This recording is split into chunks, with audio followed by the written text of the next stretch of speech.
If you're a parent of a toddler who grunts instead of talking, or maybe mainly whines to get their wants and needs met, then you might be looking for some strategies to get your toddler talking. If this sounds like you, hit that subscribe button so you don't miss any tips for helping your toddler talk. I'm Melissa, speech-language pathologist, mom of 3, and the founder of Raising Little Talkers. And having a toddler who grunts instead of speaks can be extremely frustrating, not just for you as the parent, but for your toddler as well. So let's jump right in. It's important to first acknowledge that grunting and whining are in fact a form of communication and should be treated as that. So even though grunting can be really hard to hear day after day after day, it's actually a good thing. It's a precursor or a first step for expressive language skills, meaning if a child grunts, it's showing you that they have this intent to communicate with you and they know they're supposed to make some sounds, which is great.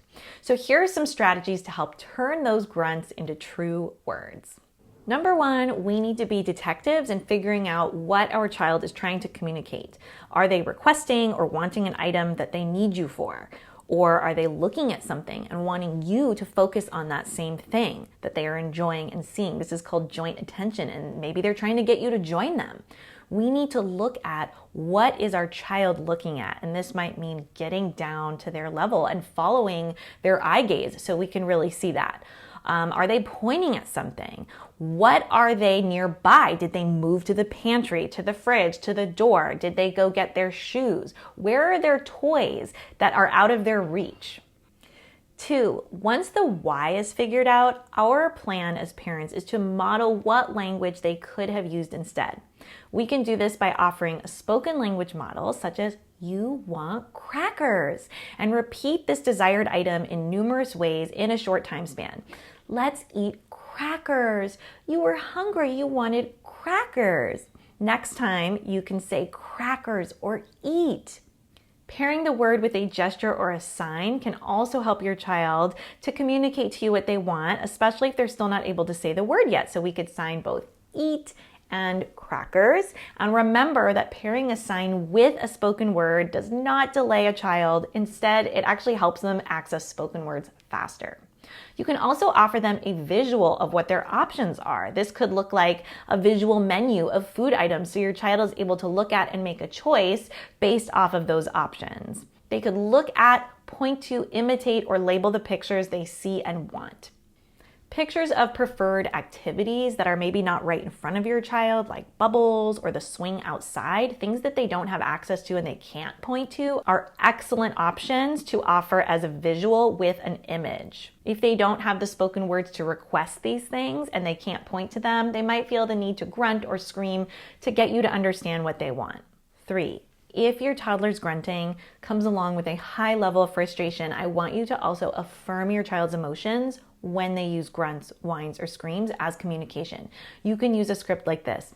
I hear you. I don't know what you're asking for. Show me what you need. Or maybe the word you use is bring me to what you need or point to what you want. If you don't think your child knows what show me, bring me to, or point to means, you can teach these concepts. When your child does those things, label it. When you do it, label it. You could say, Mommy's showing you my hair clip. Look, I'm showing you. When your child shows you something, say the name of the item and say, you're showing me your ball. Thank you for showing me. 4, if your child attempts to make a sound other than grunting, take it seriously, even if it doesn't sound anything like the word, okay? Even if you only modeled it once and they tried something and you're like, it couldn't possibly be them trying to use a word, we want to give them feedback as if it was. You want crackers. Thank you for telling me crackers. Here's your crackers. This is going to show them, okay, Mommy likes when I use my voice other than grunting. This is effective. I got what I wanted, and I'm going to do it more often. 5, I never recommend withholding an item just because your child didn't use the real word to ask for it, because that only increases frustration levels in these kids. Listen, disclaimer, if you have a child who you withhold something and you say, use your word, and they do, fine. This is not speaking to you. I'm talking about kids who, when you do that, they are getting more and more frustrated and end up melting down, and it does not help them use their word. So if that sounds like your child and withholding an item does not help them, here are some other options you can try. Your child might benefit from a 10 to 15 second wait time. That sounds super long, but we need to give our little ones' brains and mouths time to catch up to what we were trying to say. So you can pause and see if they might mimic you if you give them more time. You can also give them two options like crackers or apples and have them in front of you and see if your child will imitate one of the choices that you offered them. If they don't, that's okay. If they point to one or reach for one, you can model the language again that they would have said if they could. Apple, you picked apple. Here's your apple. You can also use a fill in the blank statement like you want to eat and hold it forward and see if they will fill in the blank. And if you already know the why your child is grunting, giving them the first sound of the word to help them say it out loud can help. You want and look at them like it's their turn to fill that in and see if they fill in the rest. 6, if you feel that you've been doing a lot of these strategies already and they're not working, or you're already involved in speech therapy to support your little one and they still are using primarily grunting to communicate, and you're finding that they're having a really hard time accessing or learning new vocabulary, then I do advise you to look into or speak to your speech therapist about augmentative and alternative communication, also known as AAC. This gives them another means of communicating. It's like a speech generating device, and it will alleviate so much frustration. It's another outlet for your child to express themselves and continue to support the growth of their expressive language.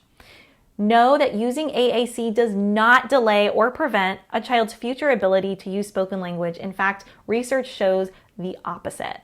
AAC can actually help your child to learn and speak more. 7, if you have a child who grunts and does not point or look back at you or the object during a time of requesting something, or they hand lead you to an item while grunting, I recommend consulting with your pediatrician to figure out why their joint attention might look different than what is considered developmentally appropriate. If you found this helpful, click that like button and subscribe to my channel for all things toddler speech and language development. And leave a comment below and let me know what you'd like to see me do a video on next. See you next time.